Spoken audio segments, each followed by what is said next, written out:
Hi, I'm Isla and welcome to Coding at Home, a regular program right here on 10 Peach and online to show you just how interesting and useful coding can be. On Wednesdays for primary students and Fridays for secondary students between 11:30 and 12 o'clock, we'll be providing heaps of coding tips that you can use as your entry for the Premier's Coding Challenge. More about that soon. Plus, we'll be catching up with some pretty impressive Queenslanders who are using coding to shape our world. Prepare to discover some super cool applications for coding in the real world. Coming up today, we're going to learn about cybersecurity, chat with a software engineer. So the main thing I love about my job is I can sit at my desk and I can build one small innovative piece of technology and that can go all around the world. So not just here in Queensland, I can have a global impact with one little thing I'm doing in my day-to-day job. And look at specific solutions for our target audience. Each year we work with thousands of students around the country to take your ideas out of the classroom and into the real world. Today we're looking at cybersecurity, something we all know is pretty important. We'll show you how to be more cyber secure and how you can spread the message to Queenslanders by creating a chatbot app. Cybersecurity is a key part of your safety. Using a strong password, keeping your private information private and secure, and thinking before clicking on suspicious links means you're being cyber secure. If you don't do these things, a cyber criminal may be able to use your information to commit crimes like stealing money, identity theft, or spreading computer viruses. These things can happen without you seeing or even knowing about them. Cybersecurity is important for all of us when we're online. If you're in years 3 to 10, you can help keep Queenslanders cyber secure by entering your app in the 2020 Premier's Coding Challenge. Winning students will share in a $10,000 prize pool of some great prizes like robotics and electronics kits.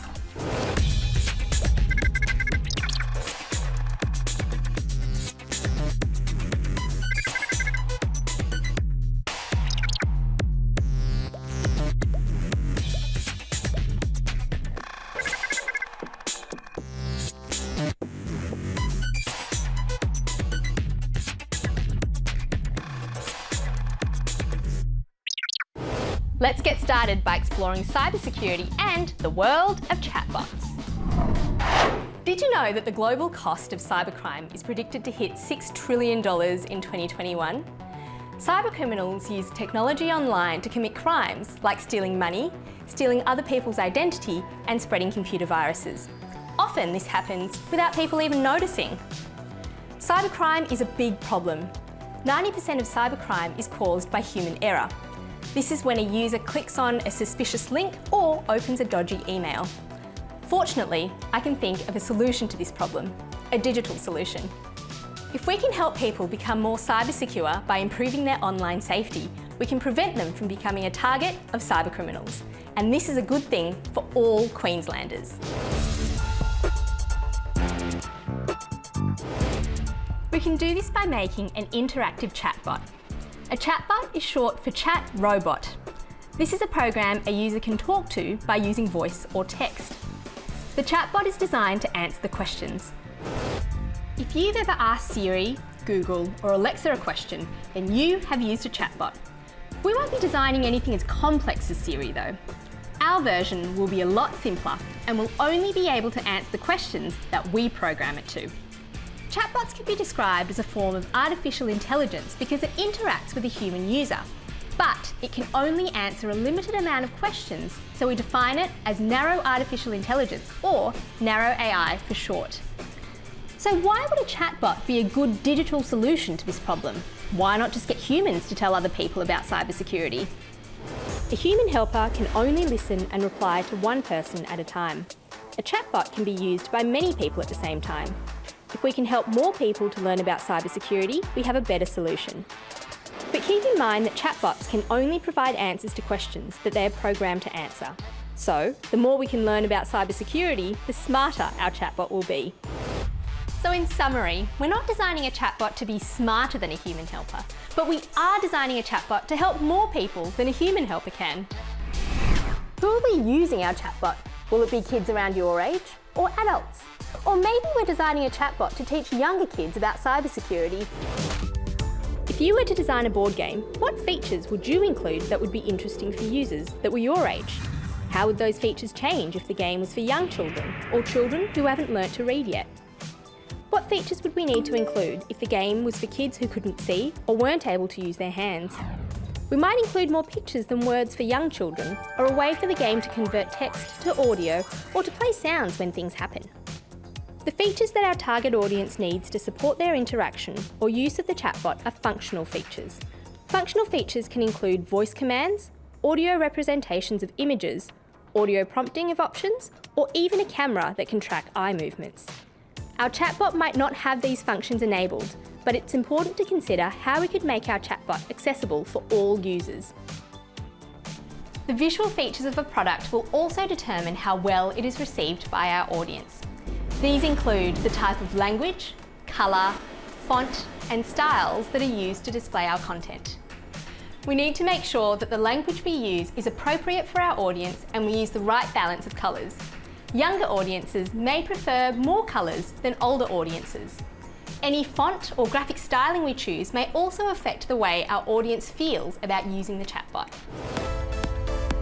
We'll also need to consider how our audience will be accessing our chatbot. Will they be using a mobile device, a laptop, or a PC? These functional features will determine how we design our digital solution so that it works well on our target audience's devices. We can design a product for a certain audience by selecting the features that appeal to or are most appropriate for that audience.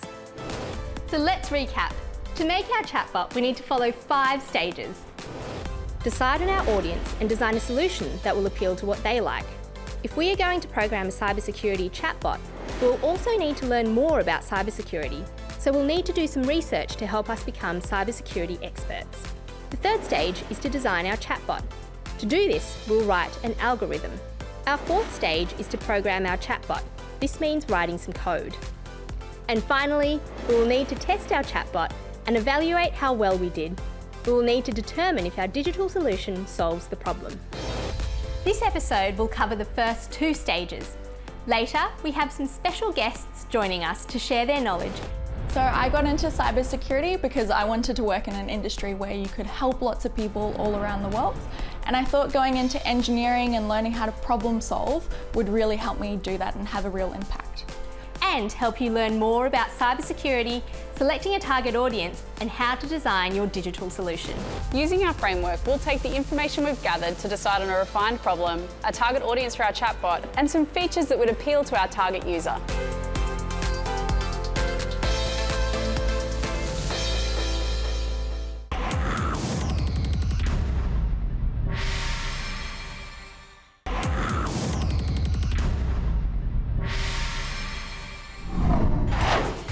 Welcome back.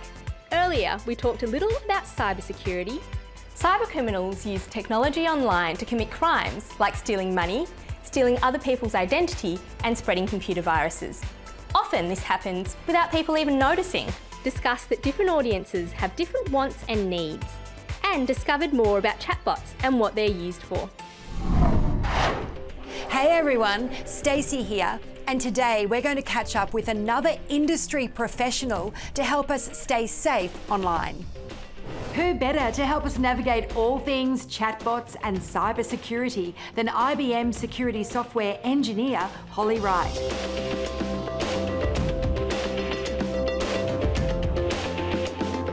She helps companies stay safe online using coding software. Holly, how did you start your career in cybersecurity? So I got into cybersecurity because I wanted to work in an industry where you could help lots of people all around the world. And I thought going into engineering and learning how to problem solve would really help me do that and have a real impact. What do you love about it? So the main thing I love about my job is I can sit at my desk and I can build one small innovative piece of technology, and that can go all around the world. So not just here in Queensland, I can have a global impact with one little thing I'm doing in my day-to-day job. So my day, I might spend my day coding, I might spend my day talking to people around the world, my colleagues that are around the world. And together we come up with new ways of helping protect businesses and individuals. You must have many career highlights so far, but can you tell me about a time where you feel you made a real difference to an organisation and individuals as well? Yeah, so because we work in security, we can't talk about specific customers or specific events, but there's been many times where technology that I've built here in Queensland has helped customers all over the world actually save themselves from being attacked in a cyber attack situation. So what this means is they can detect the attacks quickly, they can respond to them quickly, and it means that they save millions and millions of dollars and actually prevent customer data from being leaked online. Must be very rewarding. Absolutely, it really is.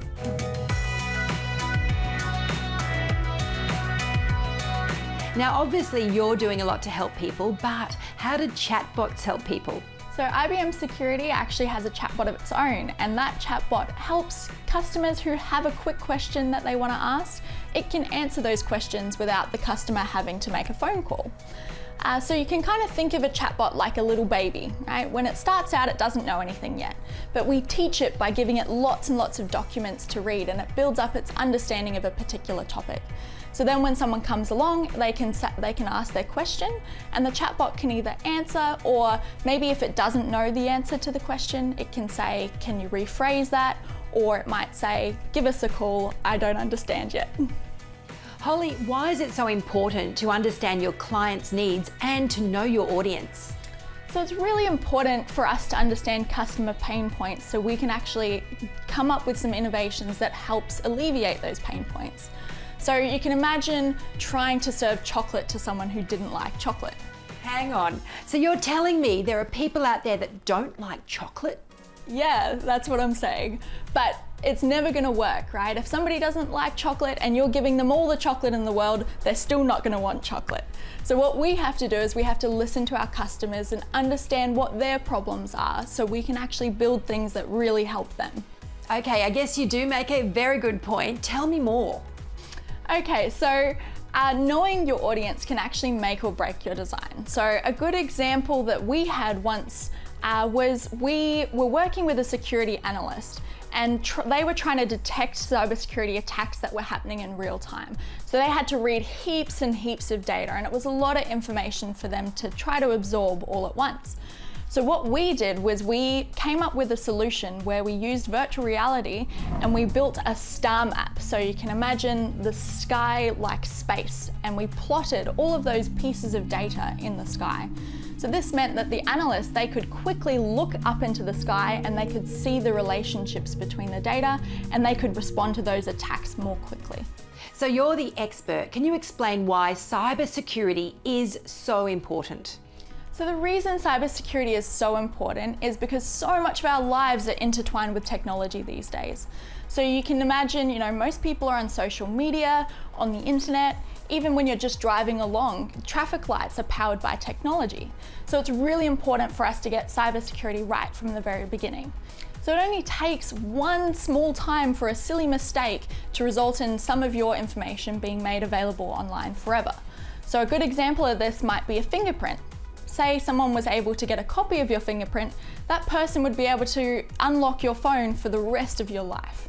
So can you explain how we can protect ourselves in this cyber world? So there's a lot of things you can do. The first thing is just being aware of it. So make sure that you're never reusing the same password and different websites. You want to make sure that your password's really long, but you can use something like a password manager so you don't have to remember all of these different passwords. You've got one place to go. So you can also do things like making sure that all of the information that you share online is only ever with people that you actually know and that you trust. So you should never put anything personal up there for the public to see.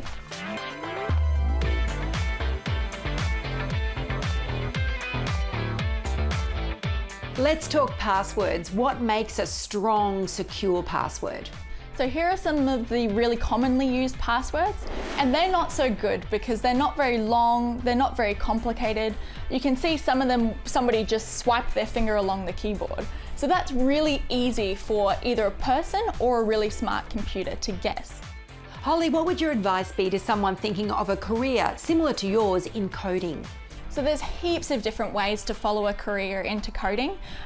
One of the things you can do while you're still at school is you can try a coding subject. So see if you like it, give it a go. You can also practice your problem-solving skills through some of the other subjects that you're doing. And those problem-solving skills are going to be helpful in coding, but they'll also be helpful in anything you do later in life. You can also try extracurriculars, so you can give a coding challenge a go and get involved that way. Holly, I've learned so much. Thank you so much for teaching us all how to be cyber secure. And now I think I have to go away and think about my passwords and make them a lot more secure. Up next, our guest takes us through planning and implementing an app. As one of Australia's largest providers of youth entrepreneurship programs, each year we work with thousands of students around the country to take your ideas out of the classroom and into the real world. And we learn how to define a target audience. We need to build a persona for our target user. Personas allow us to empathise with how an imaginary user would use our product.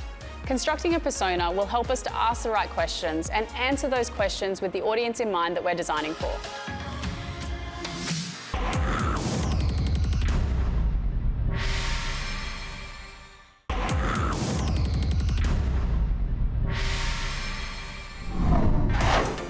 In this episode, we're starting the first few steps of our coding project that will help assist Queenslanders with cybersecurity. We've done our research on cybersecurity. Now we need to work out who our project is for and how we design a solution for our specific audience. Have you ever wondered how things go from being an idea to an actual thing? Nicole Dyson is the founding director of Future Anything and has been transforming young people's passion and curiosity into innovative ideas that make their world a better place. As one of Australia's largest providers of youth entrepreneurship programs, each year we work with thousands of students around the country to take your ideas out of the classroom and into the real world. Using our framework, we'll take the information we've gathered to decide on a refined problem, a target audience for our chatbot, and some features that would appeal to our target user. The framework we'll be using uses design thinking to understand users, challenge assumptions, redefine problems, and create innovative solutions to prototype and test.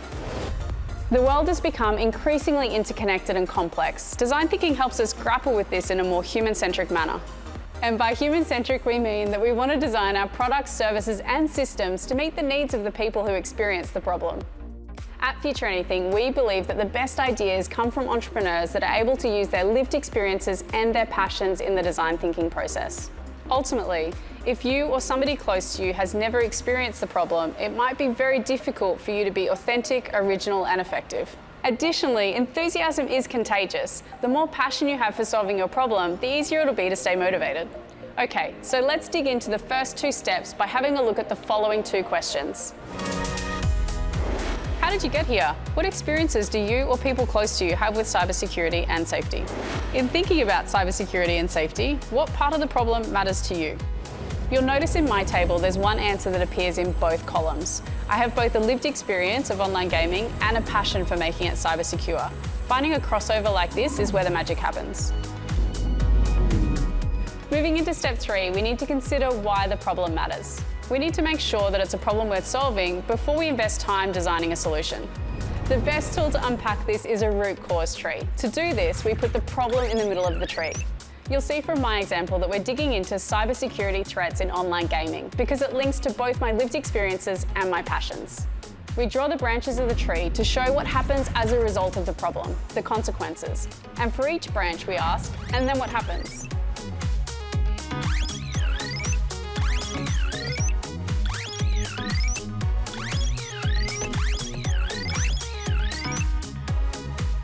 After we tackle the branches, we then move on to the roots to consider the causes of the problem. To do this, we ask why, and we keep asking why until we unpack all of the causes, big and small, of our problem. Then we need to pick a root to focus our solution on. How do we do this? Well, it should be interesting. If you find it boring, don't pick it. It should be relatable. If you don't know much about the problem because you haven't experienced it, don't pick it. And it should be changeable. If the cause isn't something that can be changed or improved by a chatbot solution, then don't pick it. For example, one of my root causes is oversharing personal information in online gaming. This is interesting to me, it's relatable to my personal experience, and it's changeable with a chatbot. I'm going to pick that one. After we've chosen our root cause, we need to decide on our target audience or target user for our solution. This is step 4 in our process. Who else thinks it matters? In other words, who is the person that is most likely to benefit from us solving this problem? To do this, we need to build a persona for our target user. Personas allow us to empathise with how an imaginary user would use our product. Constructing a persona will help us to ask the right questions and answer those questions with the audience in mind that we're designing for. For example, what age range are they? What devices are they likely to be using to access our digital solution? What other features will appeal to them? Why are they looking for our product? Now that we've considered our persona, we need to keep them at the centre of our solutions finding process. Moving on to step 5, what can we do about it? We need to consider the features that our solution needs to have in order to solve the problem for our persona and excite our persona. To break this down, we're going to consider our chatbot solution as a gift we're making for our persona. To do this, we need to focus on 3 key elements. Firstly, what goes inside the gift? These are the functional features of our chatbot solution. Some users may need voice commands or audio representations of images. It's important that we make our chatbot solution accessible for everyone. Next, how are we wrapping the gift? These are the visual features of the product. In other words, we need to think about the language we're using and the colours. Finally, where is our persona going to find our gift? Are they using a mobile device, a tablet or a PC? The functional features that we choose need to align with the device that our persona is using to access our chatbot. Okay, let's recap. The best solutions are developed by entrepreneurs that are able to use their lived experiences and their passions in the design thinking process. The best solutions get specific about what part of the problem they're tackling. The best solutions get specific about who they're solving the problem for. The best solutions get specific about the particular features that would excite the persona. I can't wait to see all of your fantastic designs. We've seen some pretty cool ways coding is used, like chatbots. Remember, when you're designing your project, think about who it's for. Then, think about what it's like to be in their shoes. What features would appeal to them? Write 3 features down and make some notes on how they might look included in your digital solution.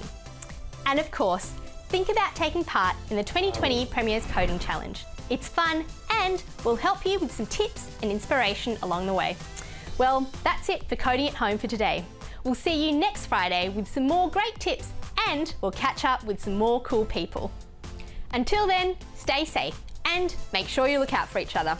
Catch you next week.